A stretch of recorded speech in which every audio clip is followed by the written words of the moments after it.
자, 오늘은 하나님이 주신 말씀을 가지고 생명의 말씀을 다 백성에게 말하라. 성경에 있는 말씀이에요. 하나님께서 우리에게 천사를 통해서 우리에게 하신 말씀입니다. 생명의 말씀을 다 백성에게 말해라. 그런 제하의 말씀을 전하겠습니다. 우리는 그 사도행전을 읽으면서 교회의 모습이 어떠해야 하는가를 다시 한번 이렇게 정리하게 됩니다. 정리하게 돼요. 배우게 됩니다. 저희 로이드 존스라고 하는 목사님은 사도행전 강해 집에서 그런 얘기를 했어요. 사도행전을 읽으면서 우리는 교회는 무엇인가, 교회 정체성에 대해서 배우게 되고, 또 교회가 세상에 전해야 될 메시지는 뭔가, 우리 교회가 세상에 이야기해야 될 분명한 메시지가 뭔가도 배우게 되고, 또 교회는 이 세상에 무엇을 행해야 하는가, 이 세상에 존재하면서 그것도 배우게 된다는 거예요. 여기 머리에 쏙 들어오더라고요. 야, 이분이 이래서 참 명설교자구나, 명설교자. 그런 생각을 하게 됐습니다. 그래서 이 사도행전에 나오는 이 예루살렘 교회의 모습을 보면서 우리는 우리 교회가 이러한 모습의 교회인가를 비교해 봐야 됩니다. 왜냐하면 사도행전에 나오는 교회의 모습이 하나님이 이 땅에 세우기를 원하셨던 참 교회의 모습이기 때문에 우리는 그 교회를 모델로 세워놓고 우리 교회가 그러한 교회인가, 사도행전에 나오는 교회가 증거했던 그런 메시지를 증거하는 교회인가, 사도행전에 나오는 교회가 행했던 그러한 일들을 행하고 있는 교회인가 하는 것을 우리가 이렇게 비교해 봐야 된다는 거예요. 그래서 우리가 잘못한 거 있으면 빨리 고치고, 못하는 거 있으면 다시 바로 잡고 따라가고, 이렇게 해야 된다는 것을 사도행전은 우리에게 보여주고 있습니다. 자, 예루살렘 교회는 우리가 이제까지 지금 14번에 걸쳐서 공부했는데요, 정말 대단한 교회였습니다. 이스라엘 당국의 공갈과 협박이 있었음에도 조금도 굴하지 않고 담대하게 복음을 전했어요. 하나님께서 이런 어려운 가운데서도 우리가 복음 전할 수 있도록 믿음을 주세요. 담대하게 전할 수 있도록 믿음을 주세요. 이렇게 기도하고 담대하게 복음을 전했고, 또 하나님께서는 능력을 주셨어요. 그런 믿음을 가지고 하나님의 일을 하니까 하나님이 사랑하셔서 그들에게 능력을 주셨는데, 이 예루살렘 교회 성도들은 그래서 굉장한 능력을 행했죠. 기사와 이적을 행했다 그랬습니다. 막 병자를 고치고 귀신을 쫓아내고 막 이런 일들이 일어났고요. 심지어는 베드로가 지나가면은 그 그림자가 이렇게 덮이기만 해도 병이 낫고 귀신이 쫓겨나가는 역사가 막 일어났어요. 이런 소문이 막 퍼져가지고 사람들이 막 예루살렘 성전에 있는 솔로몬 행각으로 막 모여들기 시작했고, 날마다 구원받는 자의 숫자가 막 늘어났습니다. 사도행전은 우리에게 보여줍니다. 교회는 이런 교회가 돼야 된다. 이게 교회다.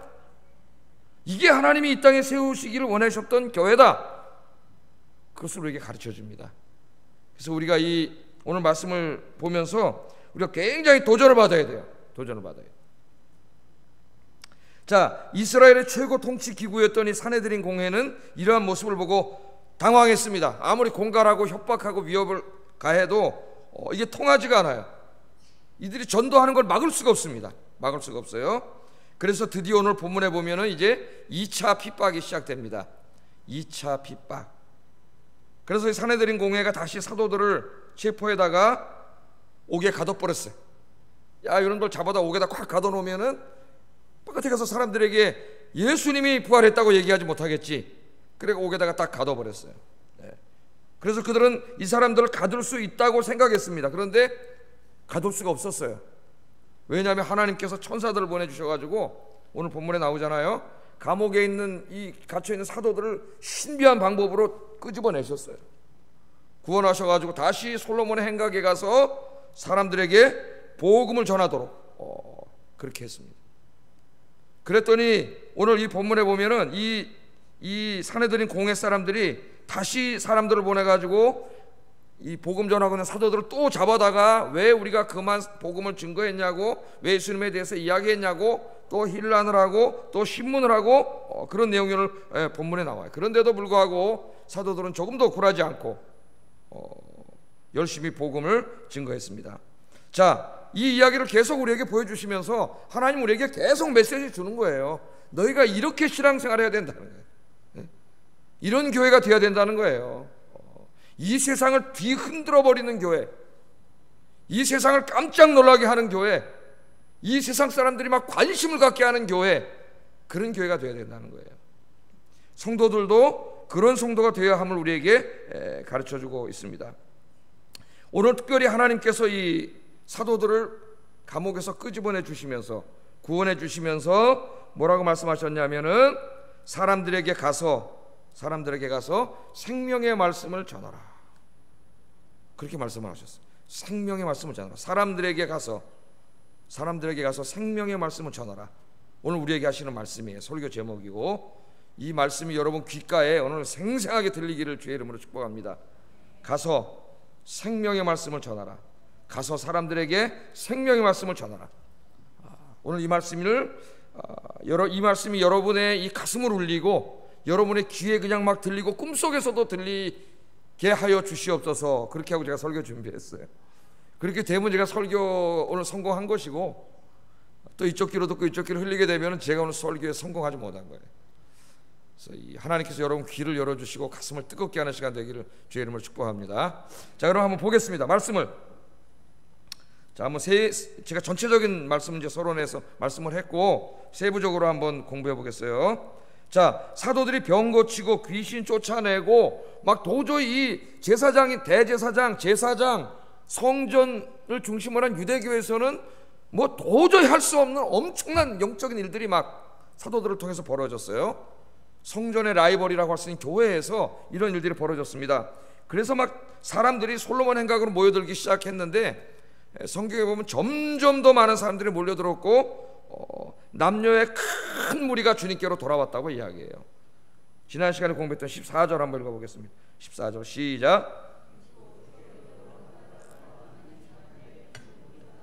사도들과 예루살렘 교회 성도들이 기도하고 담대하게 나가서 복음을 전하고 하나님의 능력을 힘입어서 능력을 행하는 역사가 일어났더니 점점 더 많은 사람들이 교회로 몰려왔고 남녀의 큰 무리가 교회로 몰려왔다. 사도행전은 그렇게 말해요. 오늘 14절에 하나님은 우리에게 또 말합니다. 니네 교회가 이런 곳이 되게 하라. 네가 섬기는 교회가 이런 교회가 되게 하라. 그렇게 말씀을 하세요. 자, 점점 더 많은 사람들이 예수님을 믿게 되니까 사내들인 당국의 책임자인 대제사장과 제사장들과 이들을 지지하는 사두개파 사람들이 당황하기 시작했습니다. 당황하기 시작했어요. 또 화가 났다 그랬어요. 화가 나고 오늘 특별히 본문에 보면 시기심이 발동했다 그랬어요. 시기심. 17절 읽어보겠습니다. 시작.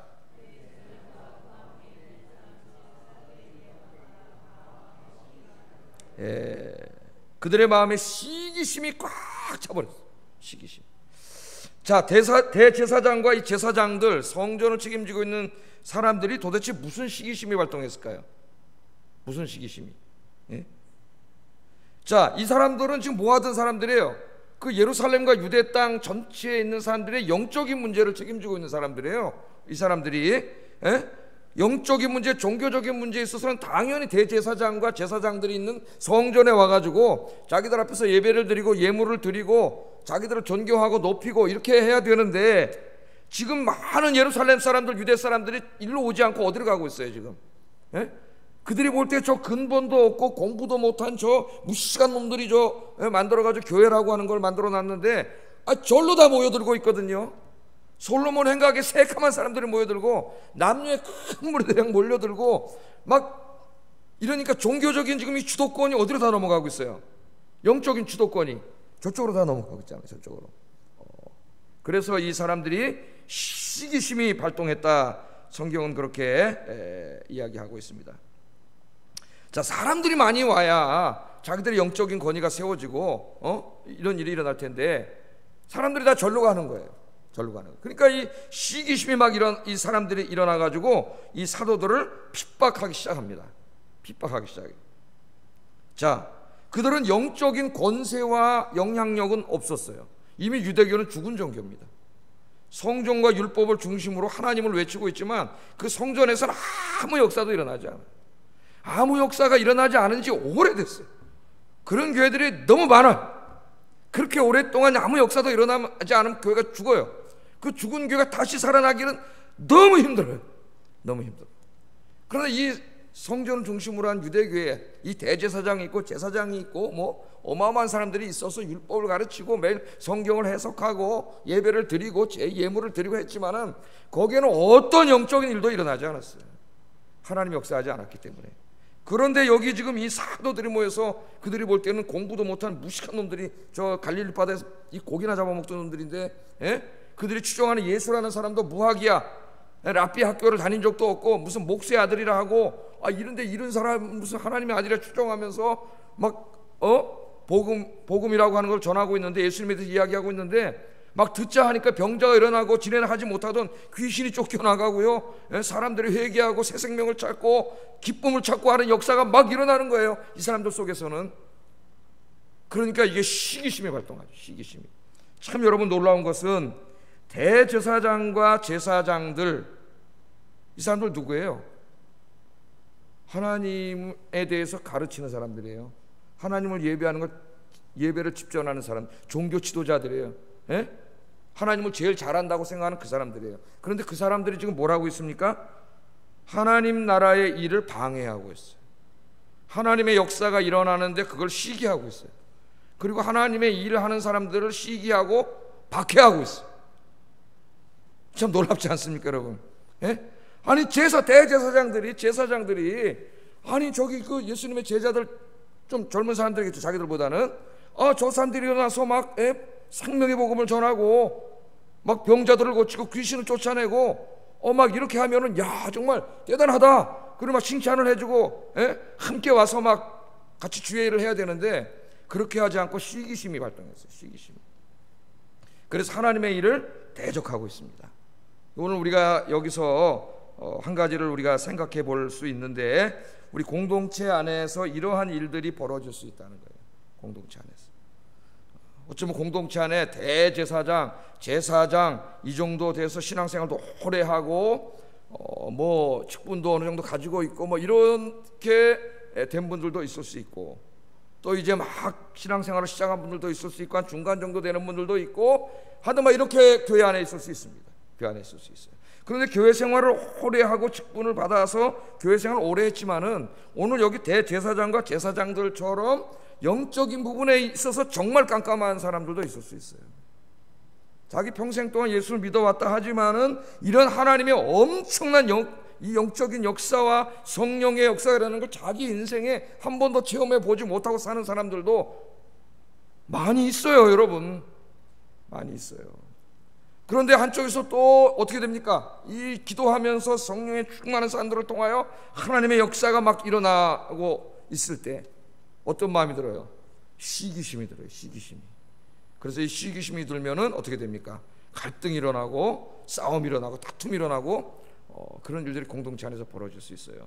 여러분 이 시기심이라고 하는 것이 꼭 나쁜 건 아니라 그랬습니다. 오늘 제가 뭐 시기심에 대해서 설교하려고 하는 건 아니에요. 나쁜 건 아니에요. 시기심은 어느 정도 우리에게 자극제가 될 수가 있어요.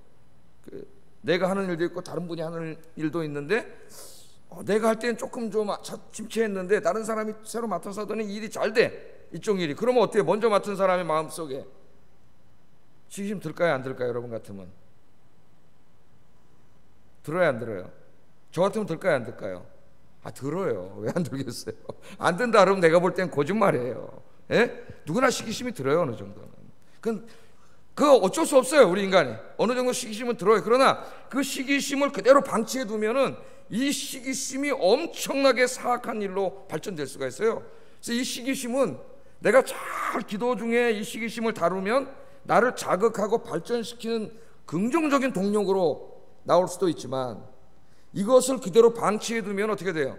하나님의 교회를 파괴하는 사악한 일로 결과를 맺을 수도 있어요.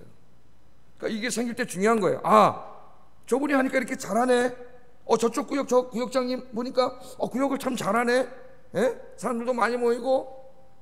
그렇게 될 때 시기심이 약간 생기면 이걸 어떻게 해야 돼요? 기도하면서 어떻게 하길래 저렇게 참 잘 될까? 또 선생님이면 어떻게 저 반은 저렇게 잘 될까? 이렇게 바라보면서 어떻게 해요? 무엇을 하는지 어떻게 하는지 배울 수가 있어요. 아, 저렇게 하니까 잘 되는구나. 나도 배워야지. 그런 생각을 가질 수 있다. 저도 옛날에 고등부 애들 가르칠 때에 제가 이제 총신대학교 3학년 신학과 다녔는데 하여튼 한 여선생님이 너무 반을 잘 운영해가지고 고등부 애들이 고등부가 한 150명쯤 되는 그런 이제 큰 교회였기 때문에 고등부 애들만 한 150명쯤 됐어요. 제가 이제 거기서 총무 선생님을 했는데 한 반을 맡아가지고 그 한 선생님이 너무 잘하세요. 그래서 그 반이 거의 한 반이 20명이 돼요. 요새 보면 한 부서가 20명이 돼. 교사는 10명이 있고 교육청인데 한 반 애들이 20명밖에 안 돼, 한 기관이. 한 여선생님이 하는 반이 20명. 맨 처음에 20명이 아니었어요. 한 7, 8명 뭐 10명 이하로 다 반을 나눠줬기 때문에 난 제가 제일 우리 반도 한 10대6명 됐는데 제가 보니까 따라갈 수가 없어요, 이분을. 그래서 이렇게 시기심까지는 아니고 바라봐. 이분이 왜 이렇게 잘 되지? 그랬더니 정말 기가 막히게 반을 운영했는데 교사대학 때는 몇 번 얘기를 했어요, 이 얘기를. 그 아차산 밑에 있는 교회였는데 어느 날에 애들 도시락 딱 싸우라 그래갖고 데리고 가서 아차산에 가서 공과 공부도 하고 자기네 반끼리 재밌게 놀기도 하고 하는 등 이 반을 굉장히 창조적으로 운영을 하더라고요. 제가 어렸을 때 경험한 공과 공부는 선생님이 긴 장의자 앞에 딱 서서 공과책을 딱 들고 얘기하면은 모든 아이들은 머리를 팍 숙이고 이렇게 했어요. 왜 이렇게 안 끝나나? 다 끝나봐. 이런 공과 공부였는데 반을 이렇게 운영을 하지 않아요. 준비를 많이 해오기 때문에 항상 재밌고, 또 내 다른 교회 때 구역 같은 데 보면 잘 되는 구역 보면 구역 예배 드리고 어떨 땐 같이 구역 식구들이 영화 보러 가고 뭐 연극도 보러 가고 뭐 이런 다양한 프로그램을 교역장님이 짜가지고 굉장히 재밌게 어떨 때는 가족들 남편까지 다 모아서 이렇게 자기 집에서 초대해서 뭐 식사도 하고 이런 식으로 굉장히 창조적으로 그런 걸 우리가 어떻게 해요? 배우는 거죠. 저렇게 하는구나, 저렇게 했구나, 나도 좀 잘못했는데 열심히 해야지. 이렇게 마음을 먹으면 많은 것을 배울 수 있고 나도 내 사역에 더 많은 열매를 맺을 수가 있어요. 그런데 이 시기심을 잘못 기도하지 않고 방치해 두면은 이 시기심이 계속 나쁜 시기심으로 발동을 해요. 그러면 어떻게 됩니까? 그 사람을 폄훼하게 되고 욕하게 되고 뒤에 가서 비난하게 되고 험담하게 되고 이렇게 하는 아주 사악한 일을 하게 돼요. 사악한 일을. 오늘 여기는 대제사장과 제사장들 꼴을 보세요. 이 사람들이 누구예요? 하나님을 예배하는 일에 최고 정점에 있는 지도자들인데, 아니 그 젊은 사람들이 와서 그 하나님 나라의 일을 하면은 칭찬을 해주고 격려를 해주고 자기들 잘못한 것을 회개를 해야지. 그걸 시기해가지고 이 시기심은 시기하는 대상을 죽이는 것까지 나타납니다. 그래서 어떻게 오늘 잡아다가 감옥에 가둬요. 감옥에. 나중에 죽이려고 그랬어요. 다음 주에 보면 알겠지만은 죽여버리려고 그랬는데 가말리엘 하나님이 이 사람을 통해서 못 죽이게 해가지고 못 죽였지. 시기심이 막 발동해, 막 화가 나가지고 죽여버리려고 그랬어요. 죽여버리려고 그랬어요. 오늘 여러분, 우리 아이언 교회 안에서 우리가 서로에게 건전한 자극을 주고 또 서로 배우고 그래서 서로가 발전하는 그런 아름다운 공동체가 되기를 바랍니다. 하나님이 주신 시기심을 병적으로 방치하지 말고 이것을 자기를 자극하고 반성하고 발전시키는 좋은 동력으로 사용해서 서로가 서로에게 도전받고, 왜? 한 사람이 이쪽 분야 잘하면 이분은 이쪽 분야를 잘해요. 다 이 사람이 잘하는 거 아니에요. 그러니까 서로 배우려고 노력을 해야 돼요. 서로. 그래서 우리 아영교회를 아름다운 공동체로 만드시는 여러분 되시기를 주의 이름으로 축복합니다. 오늘 제가 이거 하나 설교해야 되겠다 그래서 한 제목을 한 정해봤어요. 자, 그래서 사도들을 감옥에 가뒀어요. 매일 사람들이 모여드는 솔로몬 행각에 나가서 예수님의 십자가와 부활을 증거해야 되는데 그냥 감옥에 갇혀버렸어요. 시기하는 그 사람들이 감옥에다 가둬버렸습니다. 야, 이제 우리가 감옥에 가뒀으니까 요놈들 이제 다시는 예수가 우리가 십자가에 매달아 죽인 예수님 누가 십자가 매달아 죽였어요? 자기들이 죽였잖아요. 자기들이 사내들이 공회에서 로마를 이용했지만 자기들이 죽인 거 아닙니까? 이 예수가 부활했다고 다시는 얘기하지 못하겠지. 그래가지고 감옥에다 갖다 탁 가뒀어요. 마귀도 아주 그냥 우리가 그냥 제사장들 이용해가지고 다시는 복음 못 전하게 잘했다. 이렇게 탁 하고 있었는데 여러분, 그들은 이 사도들을 잡아둘 수가 없었어요. 놀라운 일이 벌어지는데요. 오늘 성경에 보면 누가는 아주 너무나 놀라운 이야기를 우리에게 보여줍니다. 그 이야기가 뭐냐면은 하나님께서 천사들을 보내셔가지고 감옥에 있는 사도들을 기적적인 방법으로 구해주셨다는 이야기예요. 자, 오늘 성경에 보면은 19절 20절 한번 읽어보겠습니다. 시작.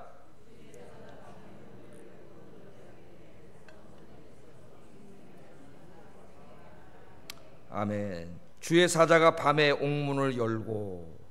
여러분, 여기 지금 이 사내들인 공회에서 사도들을 갖다 감옥에다 가뒀는데요, 그 감옥은 어떤 감옥이냐면 공공 감옥으로서 이 중죄수들을 갖다 가두는 감옥입니다.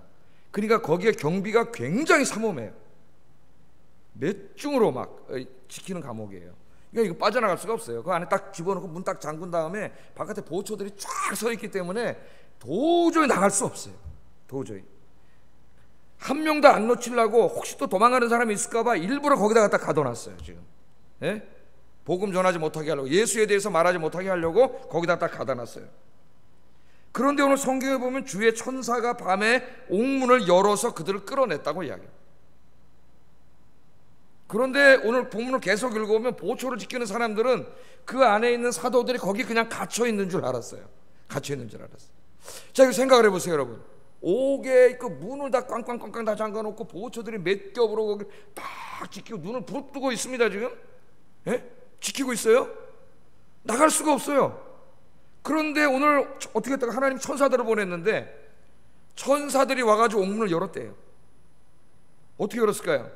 어떻게 열었는지 모르겠습니다. 저도. 그 옥문을 열고 거기 있는 사도들을 다 끌어내서 데리고 나갔어요, 옥 밖으로. 그런데 여기 있는 군인들은 하나도 몰라.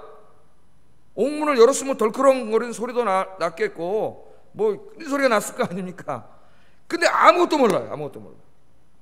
천사들이 와서 그냥 싹 꺼내갔어요. 누가 그렇게 하신 거예요? 하나님께서 하신 거예요.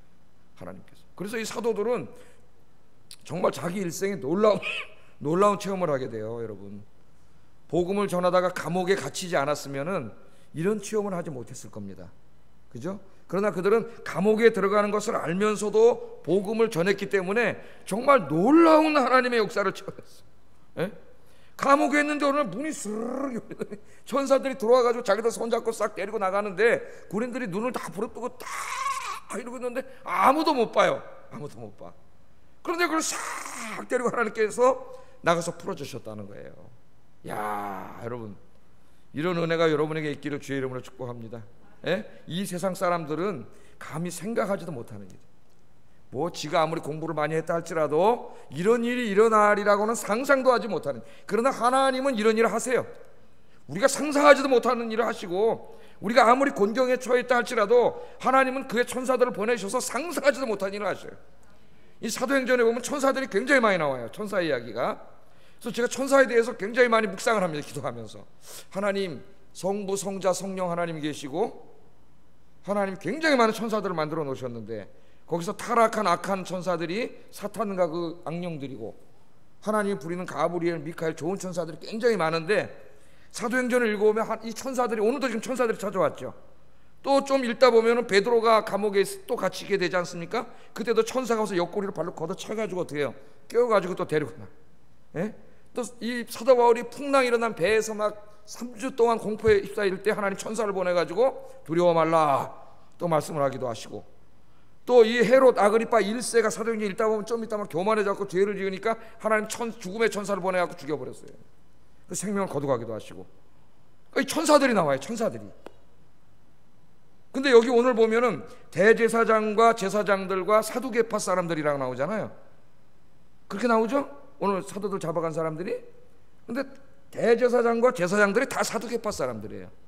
바리새파가 아니에요. 다 사두개파예요. 사두개파 사람들은 천사를 믿지 않습니다. 부활을 믿지 않습니다. 그렇게 사람들을 가르쳐 왔어요, 성전에서. 그런데 지금 예수님이 부활하시고 천사들이 와서 막 제자들을 구해내는 막 이런 일들이 벌어지고 있는 거예요. 오늘날 세상의 지식인들이 믿습니까? 여러분, 하나님의 존재를 믿어요? 천사의 존재를 믿어요? 눈에 보이는 것, 들리는 것만 진리라 그러지 그 영적인 존재를 믿습니까? 하나님 없다 그러잖아. 그러나 여러분, 믿음이 있는 사람, 믿음의 사람들은, 믿음의 세계 속에 사는 사람들은 이런 엄청난 하나님의 역사를 체험하고 사는 사람들이에요. 천사가 있을까요, 없을까요? 천사가 있죠. 성경에 있는데 지금도 하나님 천사를 보내주셔서 여러분 지켜주시고 인도해 주시고 그렇게 하시는 줄을 믿습니다.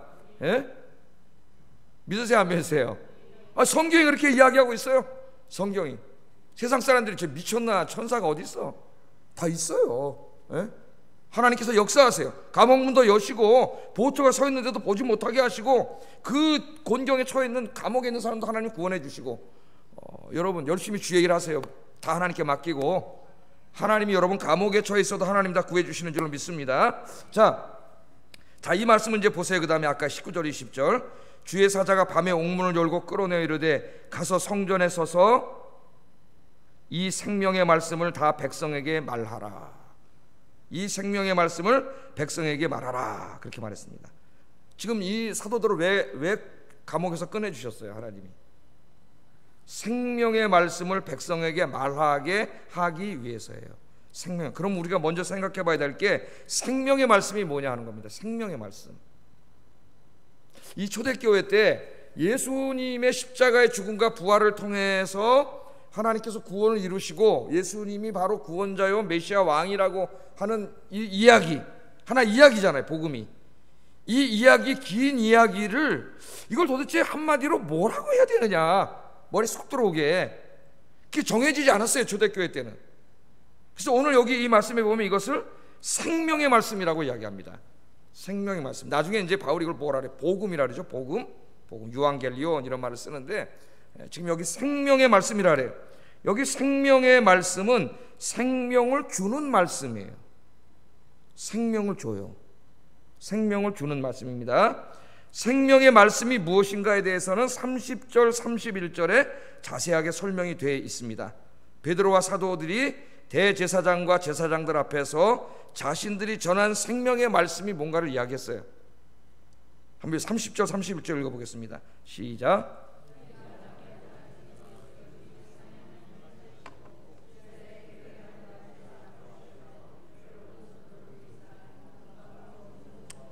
아멘. 여기 생명의 말씀, 즉 이 말씀을 듣고 믿는 자들에게 생명을 주는 이 말씀은, 그 말씀이 뭐냐면은 예수님에 대한 말씀이에요. 예수님에 대한 말씀. 대제사장들이 십자가에 매달아 죽인 예수가 부활하셨고 하나님 보좌 편으로 승천하셨는데 그분이 바로 하나님의 아들 메시아 왕이요 구주다, 구세주다.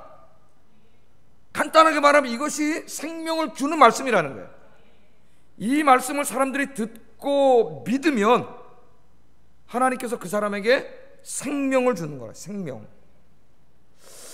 자, 그러면 여러분, 하나님이 이 믿는 자에게 주시는 생명은 어떤 생명입니까? 여러분 생명이 있나요?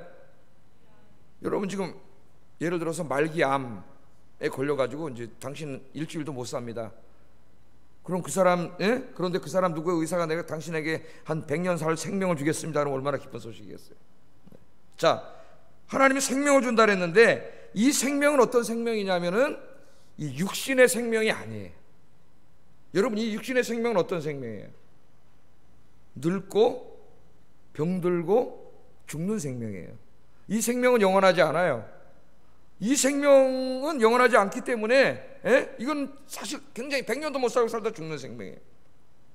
자, 하나님이 주시는 생명은 이 생명이 아닙니다. 이 생명을 성경은 이 세대의 생명이라 그래요. 지금 이 시대의 생명. 우린 지금 이 시대의 생명을 가지고 살고 있기 때문에 영원히 살지 못하고 100살도 못 살고 죽어요. 그런데 예수님을 믿고 구원받은 사람에게 하나님이 주시는 생명은 이 시대의 이 육신의 생명이 아니라 올 시대의 생명이에요. 올 시대. 우리 성경에는 영생이라고 번역을 했는데 영생이라고 번역을 함으로 굉장히 오해를 많이 갖고 오는 번역이 됩니다. 그 영생은 올 시대의 생명이에요.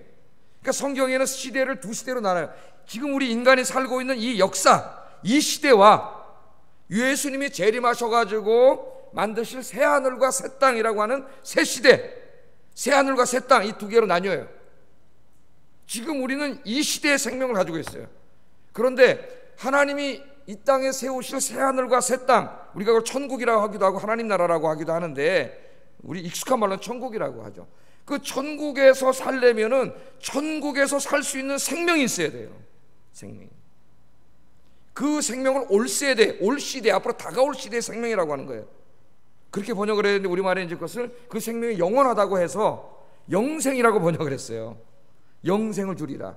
다시 말하면 그게 예수님이 재림하셔서 이 땅에 세우실 그 새로운 세상에서 살아갈 그 생명입니다. 그러니까 여러분이 천국에 들어가서 그 축복을 누리고 살려면은 이 천국에서 살 수 있는 그 새 시대의 생명을 받아야 돼요. 그 생명을 누구에게 주세요? 하나님이. 예수님의 이 말씀을 듣고 믿고 회개하고 죄사함 받은 자, 구원받은 자에게 하나님이 그 생명을 주세요. 생명을 주세요. 여러분이 생명이 있습니까? 이 바울 서신을 읽다 보면은 이 생명을 하나님이 지금 하늘에 간직해뒀다 그랬어요. 하늘에. 그리고 그 생명을 하나님 우리에게 주시는 보증금으로 우리에게 성령을 보내주셨다 그랬어요. 그래서 예수 믿고 성령을 받은 사람은 이미 그 생명을 받은 사람이에요. 그러니까 눈으로 볼 때는 안 보여요. 똑같이 보여요. 생명을 받은 사람과 안 받은 사람이 똑같이 보이고 그냥 나이 대해서 다 죽는 거 똑같은 것 같아. 나 절대로 똑같지 않아요. 예수 믿지 않은 사람이 생명이 없기 때문에 하나님 나라의 축복에 참여할 수 없어요. 그 사람. 이 생명이 있는 자만이 이 축복에 참여할 수가 있어요. 그래서 이 요한계시록에 보면은 이 사람들의 이름이 하나님의 어린 양의 생명책에 기록이 되어 있습니다. 여러분 저 동사무소 가면은 여러분 저 우리나라 시민이라는 게 국민이라는 게 다 기록되어 있죠. 거기에. 예? 말소가 되면은 없어지는 거예요, 여러분. 거기다 기록이 되어 있듯이 하나님 나라에는 이 하나님 나라가 지금 하늘에 있는데 이 나라가 이제 땅으로 내려오잖아요. 여기에 어린 양의 생명책이 있는데 그 생명책에는 이 나라에 참여할 사람들 이름이 기록되어 있어요. 한번 요한계시록 21장 27절 읽어보겠습니다. 시작.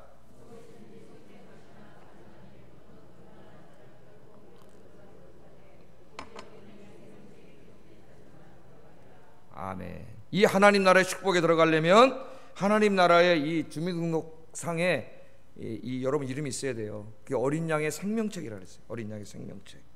그 어린 양의 생명책에 이름이 기록돼야 되는데 어떤 사람이 이름이 기록되어 있냐면은 이 땅에서 예수님을 믿고 죄사함 받고 구원받은 사람.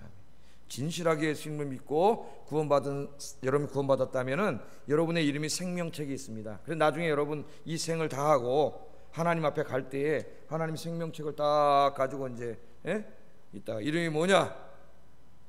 차창모입니다. 있네. 그럼 차창모 없는데 내가 너를 도무지 알지 못하노라. 성경에 나오죠. 내가 너를 도무지 알지 못하노라. 이름이 없어요. 예수님 무슨 말이에요? 내가 예배도 참석하고 성찬식도 참여하고 주의 일도 하고 귀신도 쫓아내고 마태복음에 나오잖아요. 7장에. 내가 다 했는데 왜 내 이름이 없어요? 예수님 뭐라 그래요? 내가 너를 도무지 알지 못하노라. 이 불법을 행한 자들아. 그 사람들이 어떻게 해요? 천국에서 쫓겨나서 슬피 울며 이를 갈미 쓰리라. 여러분 이 말씀을 생각하면은 두렵습니다. 그죠? 하나님 앞에 섰는데 여러분 이름 뭐야? 유미. 있네. 없네는 아니겠죠. 예수 믿으니까. 우리 하영교 성도님들 다 생명책에 기록된 줄로 믿습니다. 확신하세요?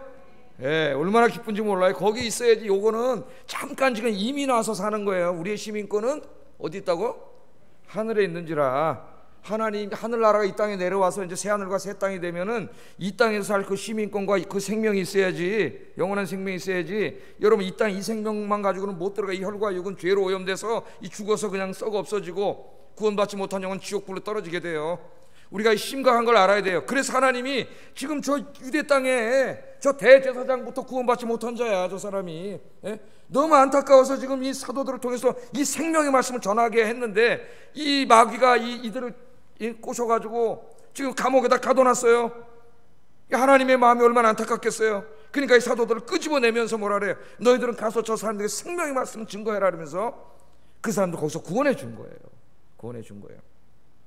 자, 이 베드로가 생명의 말씀에 대해서 대제사장과 제사장들에게 4장에서도 자세히 이야기했고 오늘 5장에서 또 자세하게 이야기해요.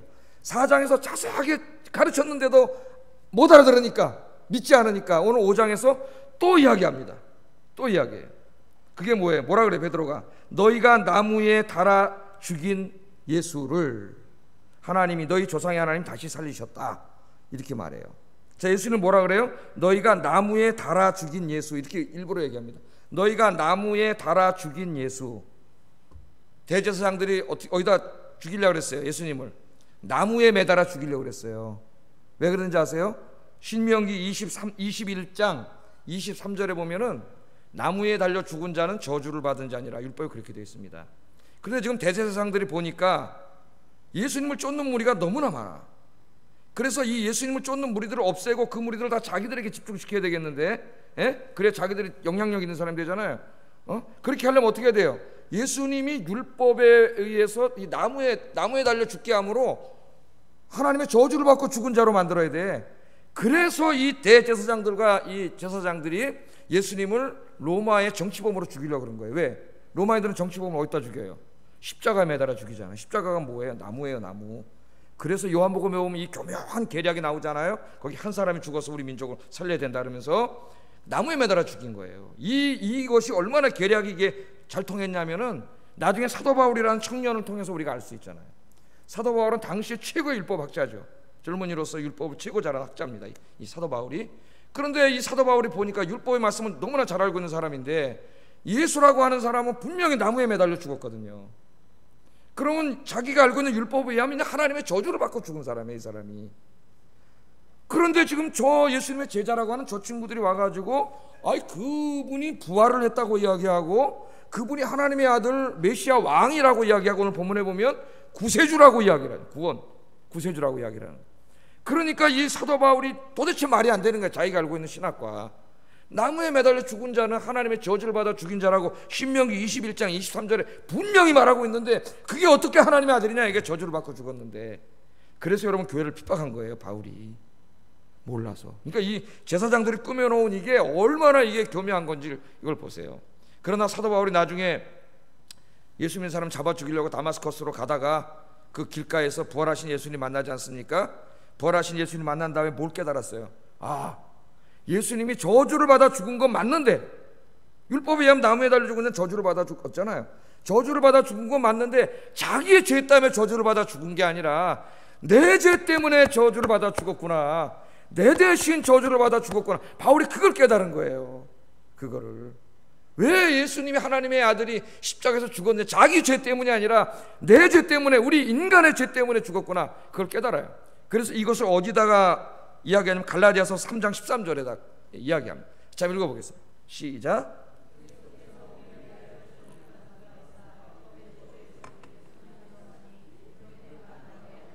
저주 아래에 있는 자라 하였음이라. 아멘. 그때 자기의 잘못을 깨달은 거예요. 이게 예수님은 정말 저주를 받고 죽은, 왜 하나님의 저주를 받았냐, 내가 받아야 될 저주를 예수님 대신 받고 죽으셨구나, 내 죄 때문에 예수님이 죽으셨구나, 저분이 진짜 하나님의 아들이구나, 부활하시는 주님을 만난 다음에 바울이 그걸 깨달은 거예요. 그걸 깨달은. 그래서 바울 서신을 읽어보면은 예수님의 죽음이 우리의 죄를 대신하는 죽음이요, 예수님의 죽음이 내가 받을 하나님의 공의의 형벌을 대신 받아 저주받고 죽은 죽음이라고 하는 것을 계속 로마서나 갈라디아에서 강조하고 있지 않습니까?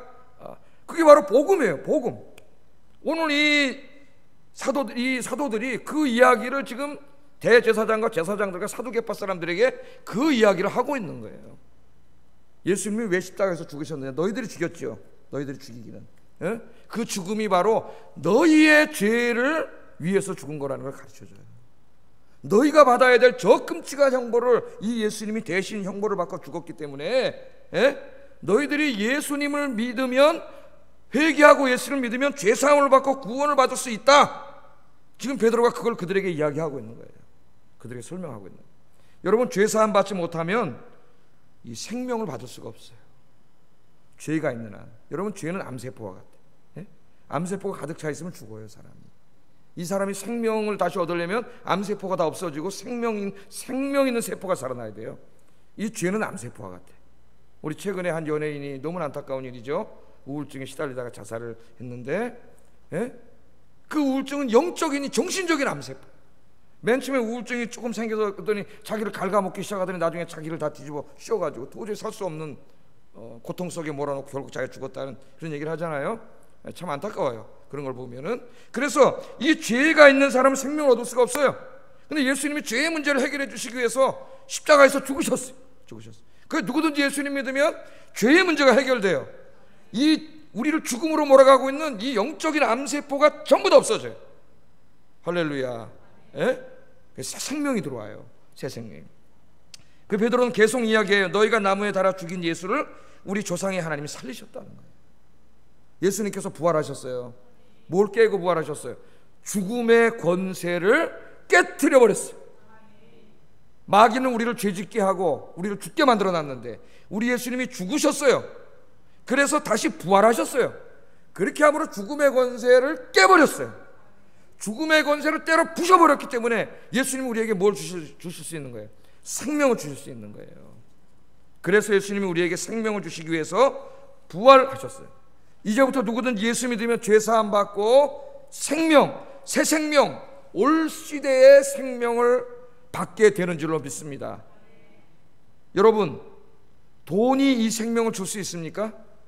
그건 돈 많이 버세요. 돈을 한번 사보세요. 여러분, 돈이 이 생명 줄 수 있어요? 여러분에게? 이 땅의 지식이 여러분에게 이 생명을 줄 수 있습니까? 열심히 공부해보세요. 철학을 공부하고 역사를 공부하고 다 해보세요. 지식이 우리에게 생명을 주지 못해요. 여러분, 쾌락과 술 같은 것들이 생명을 줄 수 있습니까? 술 퍼마셔보세요. 생명을 주기는커녕 죽어요. 술과 쾌락이 우리에게 생명을 줄 수 없어요. 이 땅에 그 누구도 그 무엇도 우리에게 이 영원한 생명을 줄 수 없습니다. 십자가에서 죽으시고 부활하신 예수님만이 우리에게 이 생명을 줄 수 있습니다. 할렐루야. 내가 그 죽은 청년, 복음이 필요한 청년이었는데 누군가 옆에 있는 사람이 예수님에 대해서 좀 얘기해 줬어야 되는데 이 생명의 말씀을 전해줌으로 그 정신세계를 갉아먹고 있는 이 우울증을 다 치료해줬어야 되는데 하는 안타까운 마음이 생겨요. 여러분, 이 주님의 십자가와 부활의 이 생명만이, 이 생명의 말씀만이 여러분 생명을 줄 수 있습니다. 여러분은 이미 이 생명을 받은 자인 줄로 믿습니다. 이제 죄와 죽음의 권세에서 벗어나서 이 하나님이 주실 이 영원한 생명, 부활의 생명, 이 생명을 소망하고 기뻐하는 가운데 살아가시기를 주의 이름으로 축복합니다. 이게 우리의 소망이고 기쁨이에요. 이것이. 자, 그런데 우리 주변에는 아직 죄와 사망의 권세 아래서 고통당하는 사람이 너무 많아요. 너무 많아. 이 샤이니 그 친구 같은 그런 친구들이 많다는 걸 알아야 돼요. 여러분, 같은 또래의 아이돌 하는 친구들이 그 유서를 읽고 뭐라는지 아세요? 공감한다 그랬어요. 공감. 상당히 다 그렇게 겉으로 화려해 보이는 것 같지만 애들이 고통당하고 있는 거예요.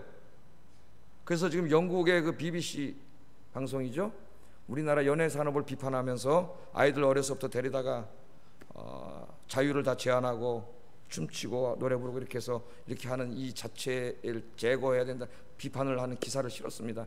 지금 이 문제를 다 아마 우리 사회가 다시 한번 해야 될 거예요. 그러나 중요한 건 뭐냐면은 여러분, 예수의 생명이 들어가면은 생명이 살아난다는 거예요. 우울증도 사라지고 여러분, 이 영혼의 질병도 사라지고 건강해진다는 거예요. 자, 하나님께서는 이 땅에 아직 생명을 얻지 못한 사람들에 대해서 너무나 안타까웠어요. 하나님의 꿈이 뭔지 아세요?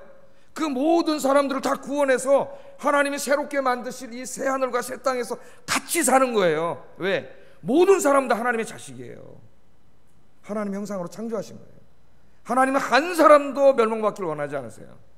오늘 이 말씀에도 그 하나님의 안타까운 마음이 나타나 있습니다.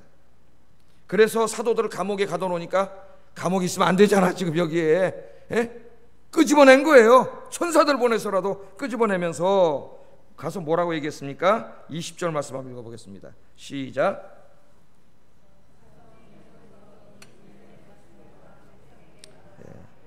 가서 백성에게 천사들이 와서 밤에 그 새벽에 탁 끄집어냈어요. 기적적인 방법. 데리고 나갔습니다. 데리고 나가서 뭐라고 얘기하냐면 이제 가라는 거예요. 어디로 가라 그랬어요? 성전에 가라는, 성전에. 왜 성전에 가라는지 아세요? 성전에 이미 아침부터 사람들이 모여들어 있었습니다. 유대인들 중에 경건한 사람들은 우리 상번제에 대해서 에스라서에서 요새 새벽에 배우는데 상번제를 드렸어요. 아침 일찍 새벽 예배와 밤 제사를 드렸기 때문에 경건한 사람은 새벽에 성전에 이미 나와 있었어요. 솔로몬의 행각에 많은 사람들이 나와 있었어요. 하나님이 그걸 보고 계시기 때문에 저 사람들이 성전에 나와서 생명을 찾고 있는데 헛된 짓을 하고 있는 거예요 지금. 예수 믿어야 지금 생명을 얻는데 저기 성전에 가서 저 옛날 그 율법이나 지켜가지고 저 생명을 얻지 못하는데 그 얻겠다고 거기 나와서 그 헛짓을 하고 있는 거예요. 오늘 많은 사람들이 그렇게 살고 있지 않습니까? 하나님의 안타까운 마음으로 가서 성전으로 가라. 성전으로 가라. 이 생명의 말씀을 전부 다 그 백성에게 말하라. 아멘. 이게 하나님의 마음입니다, 여러분. 여러분 한번 생각해 보세요. 어제 감옥에 gat혔는데 이제 내일 죽을지도 모르잖아요. 무서워서 두려움에 떨고 있었을지도 모르는데 하나님 천사들을 보내줘서 구원해 주셨어요. 감옥에서 빼내 주셨어요. 그러면은 최소한도 좀 하나님이 야 고생 많았다, 어젯밤에 감옥에 있느냐고. 무섭지? 두렵지? 너 좀 이제 어디 가서 한 달만 숨어 있어. 한 달만 숨어 있다가 좀 이런 게 좀 잠잠해지면은 그때 나와서 전도해라. 가서 쉬어. 빨리 집에 가. 네 아내가 걱정하고 있어, 애들하고. 그리고 집으로 돌려보내 주실 것 같은데 나 같은 마음이 약해서 마음이 약해서 그럴 것 같아요. 그래서 새벽기도 나오라고 막 제가 얘기를 했는데 날씨가 계속 춥잖아요. 그러니까 더 마음이 약해지는 거예요. 괜히 나오라 그랬나. 나오든 말든 알아서 하라 그럴 걸 그냥. 이런 생각이 들어서 그래서 또 제가 자책을 했어요. 야, 네가 그러니까 목회를 개판으로 하는 거야. 나오라 그래야지. 성도들한테 날씨가 영하가 20도든 30도든 나오라 그래야. 나와서 그 사람들이 기도해야 은혜를 받고 기도 응답을 받고 하나님을 만나지. 그게 마음이 약해져요. 뭐 그렇게 신앙생활은 내가 이렇게까지 막 저 사람도 괴롭히는 거야. 근데 괴롭히는 게 아니라 사실은 여러분 복 받으라 그러는 건데. 근데 우리 하나님 말씀을 보고 힘을 얻었어요. 감옥에 밤새도록 고통당하고 두려워했으면 좀 빼가지고 며칠 쉬라고 그러셔야 될 것 같은데 하나님이 그렇게 말 안 하시네. 오늘 말씀에 보니까 바로 어디로 가라래요? 바로 성전에 가래요. 거기서 복음 전하다 잡혀와갖고 지금 감옥에 들어와 있는데 거기 가서 또 전하라는 거야. 이거 죽으라는 것도 아니고. 그럼 왜 빼주셨어요? 그렇게 생각할 수도 있잖아요, 인간이. 근데 하나님이 가래요, 거기 또. 여러분, 하나님이 우리를 부르신 이유가 여기 있어요. 여러분, 하나님 여러분 우리 봐주지 않아요. 하나님 우리 연약한 사람 만들기를 원하지 않으세요. 그래서 예레미야가 약해지니까 하나님 뭐라 그랬어요? 야, 내가 너를 말과 함께 뛰어도 지치지 않는 자로 만들라 그랬는데, 내가 너를 요단강 물이 막 창일하게 흘러 넘쳐도 네가 거기를 건너갈 수 있는 자로 만들려고 그러는데 뭘 고까지 거 갖고 힘들다 그러느냐. 하나님이 예레미야한테 이렇게 그랬어요. 예레미야가 너무 힘들어가지고 매도 맞고 막 그러잖아요. 하나님 말씀 전하다 너무 힘들어갖고 나 이제 못하겠습니다, 하나님. 나 좀 쉬겠습니다 그랬더니 하나님이 하신 말씀이 그거예요. 야, 내가 너를 말과 함께 뛰어도 지치지 않. 여러분, 말과 함께 뛰는데 안 지치는 사람 어디 있어요? 말과 함께 뛰어서 안 지치는 사람, 이건 정말 마라톤 대회 나가면은 맨날 금메달이지. 그런 사람으로 만들고 요단 강물이 막 창이라는데 거기로 그냥 팍팍 건너갈 정도의 그런 강한 사람으로 만들려고 하는데 무슨 욕까지도 어려운 것 같고 힘들다 그러냐. 가라래. 하나님 가라는 거예요. 하나님 우리에게 그렇게 말씀하세요. 여러분, 약해지지 마세요.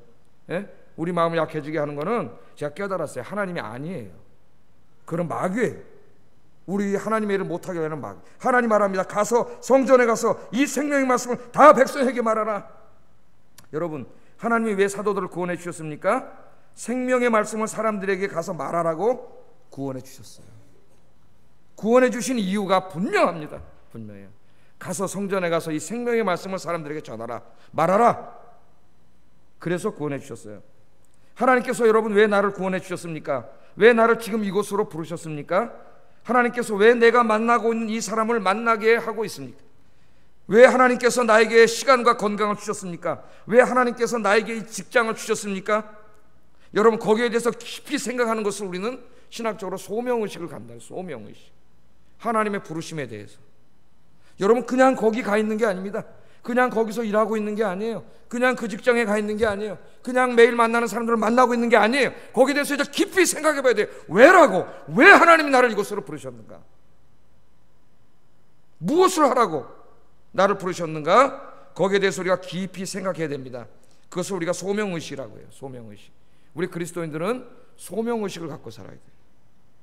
오스긴이라고 하는 사람이 소명이라고 하는 유명한 책을 썼습니다. 제가 꼭 읽어보라 그랬죠, 여러분에게. 소명에 대해서 가장 잘 쓴 책이에요, 신학적.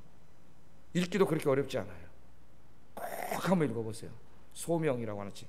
이 소명이라고 하는 책에서 소명을 뭐라고 정의했냐면은, 소명은 우리가 살아야 할 궁극적인 이유입니다.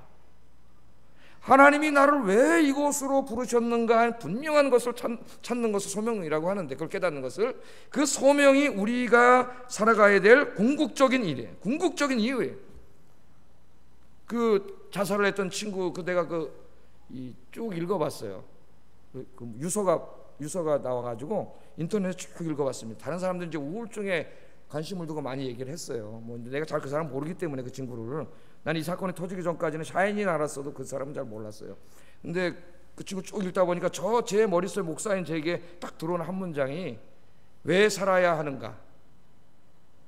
왜 살아야 하는가요? 왜 살아야 하는가? 왜 살아야 하는가 물었다. 그리고 그 옆에 이렇게 썼어요. 그냥 그렇게 고만고만 산단다. 이렇게 썼어요. 그 한 문장이 저에게 들어와요. 그러니까 왜 살아야 하는가는 자기의 질문이었고, 아마 그 다음 문장 그냥 사람들이 다 그냥 고만고만하게 산다는 아마 그를 치료했던 그 정신과 의사의 대답이 아니었나, 제 생각에 그런 추측이 듭니다. 그러니까 이 친구가 왜 살아야 하는가 하는 이 본질적인 의미로 고민을 했던 것 같아요. 그러니까 상당히 똑똑한 친구다 그런 생각이 들어요. 여러분은 왜 살아야 되는 이유가 있습니까? 압니까? 분명합니까? 자기가 물어보세요. 나 왜 살지? 물어보세요 자기에게. 여러분 답이 있나요? 여러분은 살아야 할 분명한 이유를 가지고 있습니까? 여러분이 살아야 할 이유는 뭡니까? 이 친구는 거기에 대해서 고민했던 것 같아요. 근데 그 답을 찾지 못한 것 같아요. 도움을 청한 사람도 그 답을 명쾌하게 찾아주지 못한 것 같아요.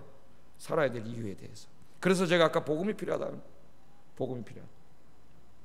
여러분, 이 소명이라고 하는 것은 우리가 살아야 할 궁극적인 이유다. 너무나 멋진 말이라고 생각했습니다.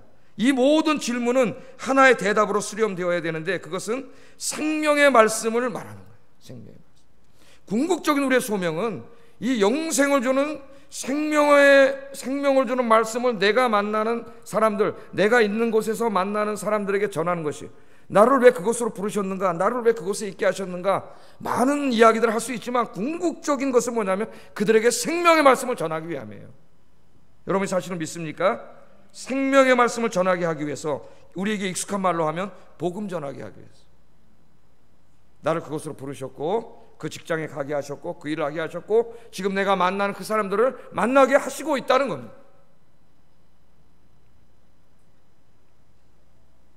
하나님께서는 매일 모여드는 성전에 모여드는 생명 없는 사람들에게 생명을 주시기 위해서 천사들 보내서 사도들을 끄집어내고 그 감옥에 있는 사람들 잠깐 쉬게도 안 하고 바로 새벽이에요. 새벽 지금 보니까 새벽이라 그러잖아요.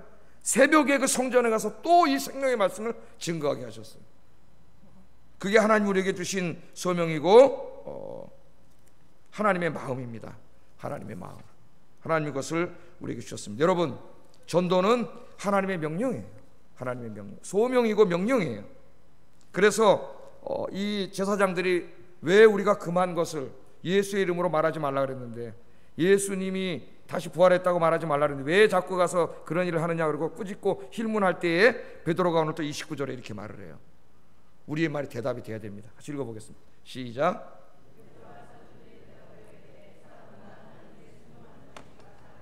아멘.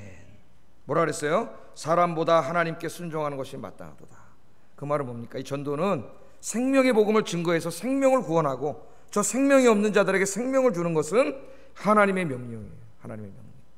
하나님의 명령이기 때문에 우리는 하나님의 명령을 거역해서도 안 되고 거역할 수도 없습니다. 그러므로 생명의 말씀을 전하지 않는 것은 이 말씀을 증거해서 생명을 살리라고 하는 하나님의 명령에 불순종하는 거예요. 우리가 이렇게 생각하지 않습니다. 전도를 해도 되고 안 해도 되는 것을 알아요. 그런데 이것이 얼마나 급한 일이냐면 하나님은 이 지금 우리 교회 바깥에 있는 사람들을 구원하기를 얼마나 원하시는가를 오늘 본문을 통해서 우리에게 보여주셨어요.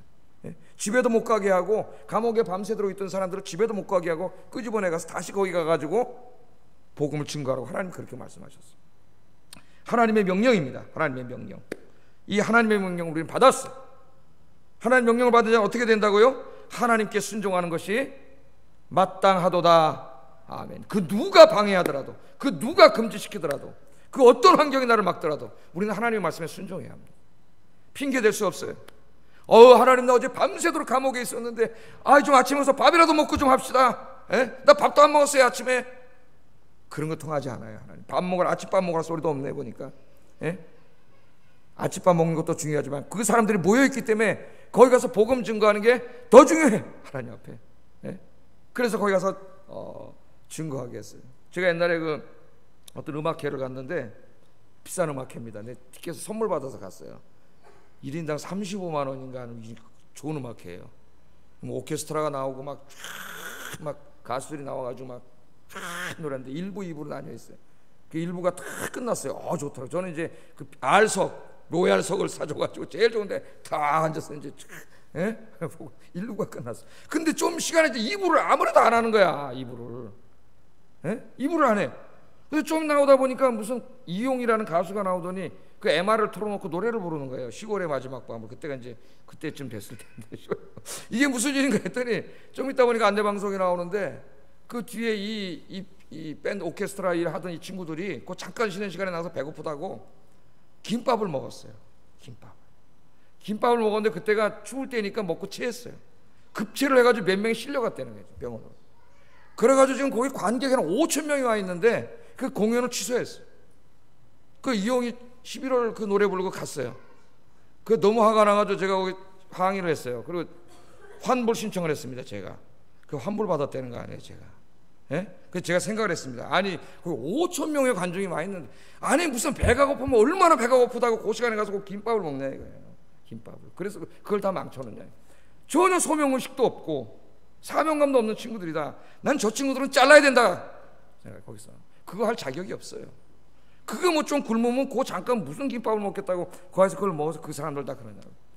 오늘 내가 여기 아침 보면서 하나님이 생각나요. 감옥에 밤새도록 있었으면 힘들 텐데 아침 먹고 와라 하나님 그랬어요. 그냥 새벽에 끄집어내자마자 빨리 성전에 가서 복음 준 거야. 그게 하나님의 안타까운 마음이 여기에 담겨 있잖아요. 여러분 우리에게 제일 급한 게 아침밥 먹는 게 아니에요. 뭐예요? 하나님이 주신 사명 감당하는 거예요. 사명 열심히 감당하시는 여러분들 주의 이름으로 축복합니다. 자, 사도 바울은 마지막으로 32절에 이렇게 말합니다. 우리는 이 일의 증인이요 하나님이 자기에게 순종하는 사람들에게 주신 성령도 그러하니라 하더라. 아멘. 우리는 말하지 않을 수 없다. 우리는 증인이다. 우리는 봤다. 예수님 십자가에서 죽으셨다가 부활하신 걸 봤고 하늘로 승천하신 걸 봤고 그분이 하나님의 아들 구세주요 왕이신 것을 우리는 봤다. 봤기 때문에 전하지 않을 수 없다. 우린 증인이다. 그렇게 얘기를 해요. 그럼 베드로는 봤으니까 증인인데 우리는 증인이에요, 아니에요? 우리도 증인이라고 그래. 증인이 되라 그랬는데 하나님이 성령이 너에게 마시면 너희가 권능을 받고 예루살렘과 유대와 사마리아 땅끝까지 이르러 내 증인이 되라. 증인은 본 사람인데 여러분 봤어요? 나 예수님 안 봤는데 본 적도 없는데 십자가를 본 적도 없고 부활하신 주님을 본 적도 없는데 내가 어떻게 증인이에요? 근데 증인이 되라 그랬어요 하나님이. 어떻게 증인이 되죠? 베드로가 뭐라 그래요? 자기만 증인이 아니라 누가 또 증인이 있어요? 성령님도 증인이라 그래요. 성령님도. 그럼 여러분 예수 믿으면 여러분 안에 누가 들어와 계세요? 성령님이 들어와 계세요. 성령님이. 그래서 여러분도 뭐가 돼요? 증인이 돼요. 그래서 이 말씀이 나온 거예요. 성령이 너에게 임하시면 너희가 권능을 받고 예루살렘과 유대와 사마리아 땅끝까지 이르러 내 증인이 되리라. 아멘. 그래서 성령이 안에 들어온 사람은 증인입니다. 증인. 보고 들은 것과 똑같아요. 우리가 보고 듣고 손으로 만진 사람들이에요. 복음을 전하지 않을 수 없어요. 제가 마지막으로 기도문을 하나 읽고 이 설교를 마치겠습니다.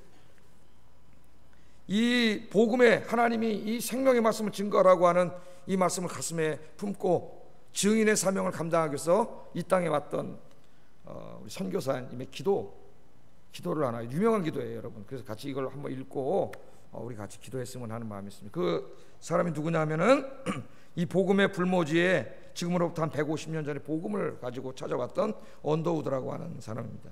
언더우드는 여러분 잘 아시죠? 신촌에 사는 사람 모르면 안 돼요. 왜? 여기 연세대학교가 여기 또 있잖아요. 이 학교를 세운 사람 아닙니까? 이 학교를 세운 이 언더우드, 한국의 장로교를 가지고 들어온 언더우드, 이 땅에 들어올 때 26살 청년입니다. 그 청년이 지금 28인가 가까운 죽음을 했는데 왜 살아야 하는가 물었다. 그 답을 찾지 못했어요. 그런데 이 친구들은 벤젤로와 26살 때 하나님의 소명을 받았어요. 이 생명의 말씀을 가서 전하라. 어디 가서? 조선 땅에 가서 전하라. 그것도 미국에서 전하는 것도 아니고 옆집 사람에게 전하는 것도 아니고 조선 땅에 가서 전하라. 하나님의 강력한 말씀을 들었습니다. 그때 조선 땅은 불과 몇십 년 전만 해도 예수 믿는 사람 잡아다 죽이는 나라였잖아요. 엄청나게 많은 사람 가톨릭 신자들이 순교했지 않습니까? 그런데 그 땅으로 가서 전하라는 아펜젤로는 의사고 언더우드는 목사예요. 하나님이 가라 그랬어요. 그래서 여러분이 잘 알고 있듯이 1882년 부활절 아침에 배를 타고 제물포항에 도착합니다. 이 사람들이. 그래서 이 땅의 선교를 위해서 헌신하다가 하나님 품으로 갔는데, 이 언더우드가 이 조선 땅을 위해서 기도한 내용이 있어요. 그래서 같이 한번 읽어보겠습니다. 여기 지금 나올 텐데 여러분의 기도가 되기를 바랍니다. 주님, 지금은 아무것도 보이지 않습니다. 뭐가 보였겠습니까, 여러분? 조선 아무것도 없죠. 메마르고 가난한 땅, 나무 한 그루 시원하게 자라오르지 못하고 있는 땅에 저희들은 옮겨와 앉았습니다. 그 넓고 넓은 태평양을 어떻게 건너왔는지 그 사실이 기적입니다. 주님께서 붙잡아 뚝 떨어뜨려 놓으신 듯한 이곳, 지금은 아무것도 보이지 않습니다. 이 말을 계속해요. 지금 아무것도 보이지 않습니다. 아무것도 없잖아요. 아무것도. 보이는 것은 고집스럽게 얼룩진 어두움 뿐입니다.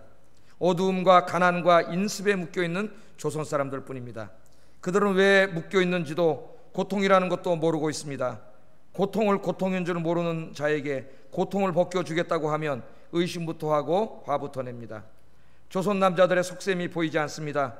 이 나라 조정의 내심도 보이질 않습니다. 가마를 타고 다니는 여자들을 영영 볼 기회가 없으면 어쩌나 합니다. 조선의 마음이 보이질 않습니다. 그리고 저희가 해야 할 일이 보이지 않습니다. 그러나 주님, 순종하겠습니다. 겸손하게 순종할 때 주께서 일을 시작하시고 그 하시는 일을 우리들의 영적인 눈이 볼 수 있는 날이 있을 줄 믿나이다. 믿음은 바라는 것들의 실상이요 보지 못하는 것들의 증거니라고 하신 말씀을 따라 조선의 믿음의 앞날을 볼 수 있게 될 것을 믿습니다. 지금은 우리가 황무지 위에 맨손으로 서 있는 것 같사오나, 지금은 우리가 소양 귀신 양귀자라고 손가락질을 받고 있사오나, 저희들이 우리 영혼과 하나인 것을 깨닫고 하늘나라의 한 백성 한 자녀임을 알고 눈물로 기뻐할 날이 있음을 믿나이다. 지금은 예배드릴 예배당도 없고 학교도 없고 그저 경계와 의심과 멸시와 천대함이 가득한 곳이지만 이곳이 머지않아 은총의 땅이 되리라는 것을 믿습니다. 주님, 오직 제 믿음을 붙잡아 주소서. 아멘. 그렇게 기도했어요. 이 젊은 청년들이 그렇게 기도하고 150년이 지났는데 이 땅에 복음의 씨앗이 뿌려져 가지고, 여러분, 세계에서 기독교 역사상 가장 빠르게 교회가 성장하고 복음화된 기독교 국가가 됐습니다. 할렐루야. 믿음의 두 청년의 이런 기도가 이 땅을 이렇게 만들었어. 하나님은 우리에게 아영교회를 세우시고 이 황량한 지역의 복음을 증거하라고 말씀하십니다. 이 기도를 여러분 인터넷 치면 다 나와요. 언더우드의 기도 찾아서 읽으시면 여러분의 기도가 되고 여러분의 소망이 되고, 그래서 여러분, 우리 함께 주님 오실 때까지 이 생명의 말씀을 다른 사람들에게 가서 열심히 말하는 그 생명을 구원하는 여러분 되기를 주의 이름으로 축복합니다. 기도하겠습니다. 말씀을 생각하면서 기도하겠습니다. 하나님께서 지금 나를 이곳에 있게 하신 이유는 예수님의 생명의 말씀을 사람들에게 말하게 하기 위함입니다. 이 소명의식을 갖고 살게 하여 주시옵소서. 내가 만나는 사람, 내가 있는 곳, 내가 가는 곳, 그곳에서 만나는 사람들에게 열심히 생명의 복음을 증거하게 하여 주시옵소서. 같이 기도하겠습니다. 사랑하시는 하나님, 오늘 감옥에